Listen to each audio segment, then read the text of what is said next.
por que aprender sobre cultura? Primeiro precisamos entender de que lugar queremos ter essa conversa sobre cultura.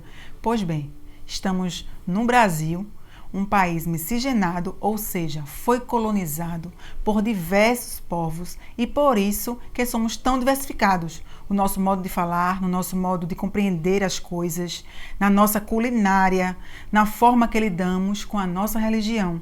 Precisamos compreender que esse território que chamamos de Brasil já tinha dono. E os povos originários já ocupavam esse lugar e eles eram em números de milhões, já tinham sua cultura e sua religiosidade. Eram milhares de etnias, ou seja, milhares de culturas.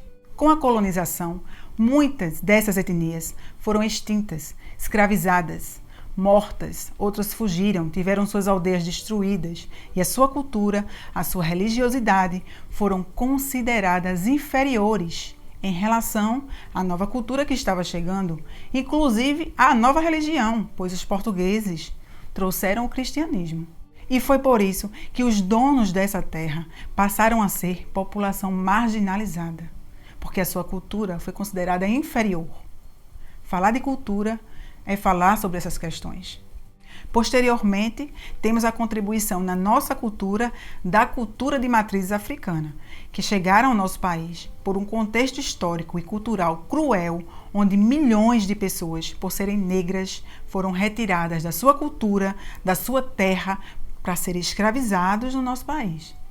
E ainda há pessoas que consideram essas questões irrelevantes para a construção de leis que garantam o mínimo de direito e reconheçam os históricos desses povos, seu contexto histórico atual e seus descendentes.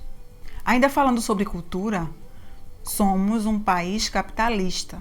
Para exemplificar a sociedade capitalista, vamos separá-las em dois grupos. Os que detêm os meios de produção, os industriais, os empresários, os comerciantes, os donos de terra, e os que oferecem sua força e seu intelectual como meio de produção em troca de remuneração.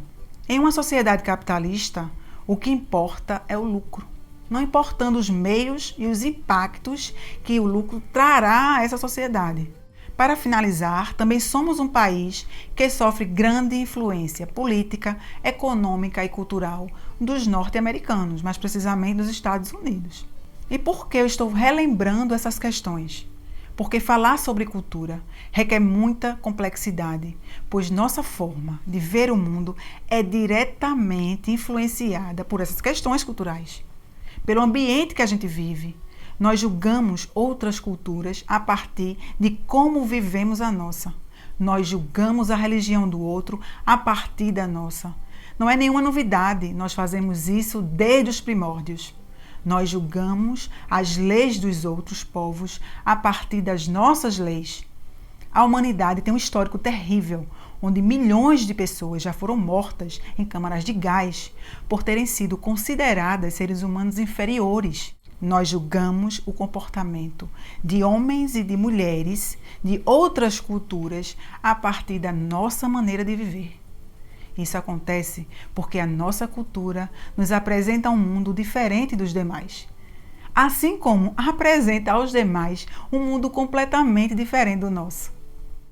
Mas vamos conversar também sobre a parte positiva da cultura. A cultura também é capaz de possibilitar ao ser humano extraordinárias experiências. Suas dimensões, mais para frente, iremos conversar sobre elas. Possibilitam qualidade de vida, autoestima, traz um sentido à nossa existência. Empodera, desenvolve comunidades inteiras, cria consciência crítica, protege a identidade e o patrimônio histórico e cultural. Faz com que as pessoas se sintam parte do ambiente social, a ponto delas mesmas cuidarem dos espaços que ocupam, da rua, das escolas, das praças, dos bairros, das pessoas. Mas sabe do que eu sinto falta? Eu sinto falta dessa forma de olhar e dessa forma de falar sobre cultura, sem ser nos nichos e instituições culturais, dos agentes culturais, governamentais, dos artistas. A sociedade precisa falar de cultura, principalmente porque é um direito e não é apenas do artista, mas é de todo cidadão. Já alcançamos um nível de desenvolvimento e complexidade social nas relações humanas que não podemos mais tratar a cultura apenas como uma pauta, uma temática, algo folclórico histórico. Portanto, ela precisa ser levada para outro patamar de relevância nas políticas públicas. Precisa ser fortalecida enquanto agenda nacional e protegida e priorizada por uma política de Estado, e não de governos, que nos revezamentos eleitorais fragilizam os programas, extinguem o próprio Ministério da Cultura, como já aconteceu, descontinuam as políticas culturais. A sociedade precisa entender que, por meio da cultura, seremos capazes de nos compreender e compreender os diferentes, que existem outros olhares para além dos nossos, outras formas de visão e de mundo, e de como ocupá-lo. Outras crenças, religiões, outros saberes, outras formas de fazer, e que em nada somos iguais e por isso mesmo somos especialmente únicos e singulares. Não existe nada mais totalitário que uma sociedade cujo Estado estimule ou imponha padrões de pensamento, de comportamento aos indivíduos.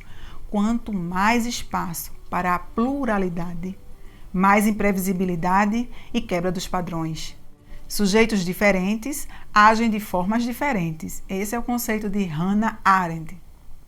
É nesse contexto que entra o papel do Estado, da escola, da família, dos vizinhos, dos amigos, do ambiente social, para que boas práticas plurais, sociais e políticas se multipliquem, garantindo o espaço do diferente com a finalidade de que a intolerância, o preconceito, o racismo, a violência sejam a cada dia mais fragilizados.